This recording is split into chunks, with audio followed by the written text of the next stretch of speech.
Today, we're jumping into a project that wants to completely break down the classroom walls and rethink how we learn. It's called Project Beyond.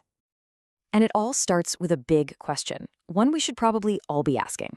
Is the good old traditional classroom, is it really enough anymore? For getting kids ready for the world we live in today. So, what kicked this whole thing off? Well, some pretty eye-opening data. A study looked at 2 schools, and get this, in the Italian partner school, a whopping 85% of teachers were already taking their lessons outside. But then you look at the partner school in Turkey, and it's practically flipped. Over 68% of teachers there were not using outdoor activities at all. I mean, that's a massive gap, right? But it's also a massive opportunity. So you've got this challenge, this huge difference in teaching styles. And that's exactly what sparks the solution, bringing people together. An international collaboration to try and close that gap. And that solution has a name, Project Beyond. It's an acronym, of course, stands for Bringing Education, Yielding Outdoor New Directions. Basically, it's an 18-month, €60,000 Erasmus Plus project, and its mission is super clear. Connect the classroom to the real world. Okay, so how do you even begin to tackle something this big? Well, you put together a dream team, an international dream team, pulling in the unique skills and strengths from 3 countries, Italy, Turkey, and Greece. Leading the charge, you've got Italy. The school there, ICSG di Vittorio, they're the project coordinator, and for good reason. These guys are not new to the game. They have 20 years of experience doing exactly this, mixing nature and education. You can think of them as the seasoned veterans of the group. Next up, we have Turkey.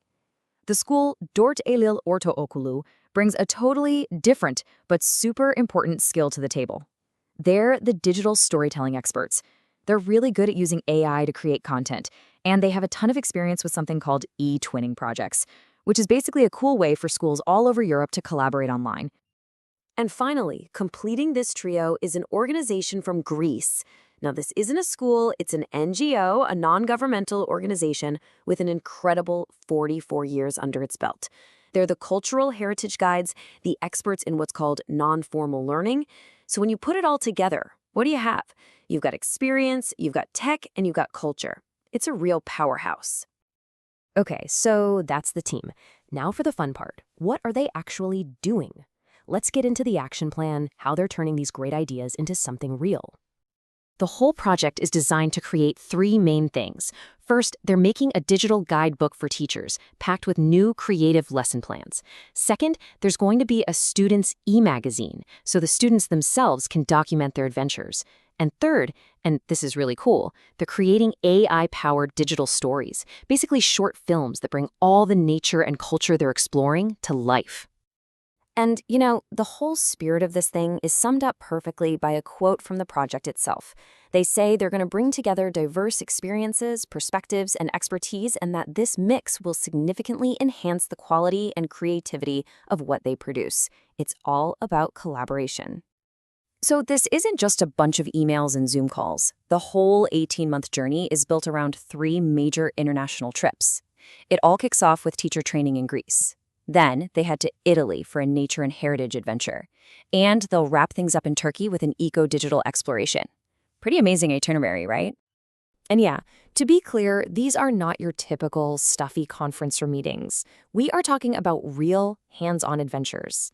I mean, they'll be exploring the breathtaking Meteora monasteries in Greece, wandering through the ancient Valley of the Temples in Italy, and even learning about geothermal energy in Turkey. And while they're doing all this, they'll be working together, creating things like digital maps and brand new lesson plans. Okay, that all sounds fantastic, but so what? What's the point of all this? Let's talk about the legacy of Project Beyond. What's the real long-term impact of taking the classroom outside? What we're really seeing here is a huge shift in thinking. It's about moving away from the old model, stuck in a classroom, led by the teacher, focused on a textbook, and it's moving towards something new, learning that's outdoors and digital, centered on the student, and focused on real experiences. It's not just about a change of location, it's about teaching kids how to think, not just what to memorize. And this project isn't just some rogue idea. It actually hits on a lot of the big priorities for education in Europe right now. Things like climate change, the shift to digital, and, this one's so important, giving teachers the support they need and helping students develop real-world skills. I want you to remember one number from all of this, 245. That number is so important. That's how many students who are facing some kind of disadvantage, whether it's physical, economic, or social, that's how many will be directly helped by this project. From the very beginning, making sure this was inclusive and that everyone could be a part of it was a core part of the plan. So at the end of the day, the goal isn't just to have a great project for 18 months and then have it disappear. The real endgame here is to create a teaching model that lasts, something that schools can actually build into their official curriculum, something that can inspire other teachers all over Europe to try something new. And that leaves us with a pretty big question to think about, doesn't it? When you combine nature, technology, and this kind of international teamwork, could a project like Beyond actually be showing us the blueprint for what classrooms of the future could look like across Europe?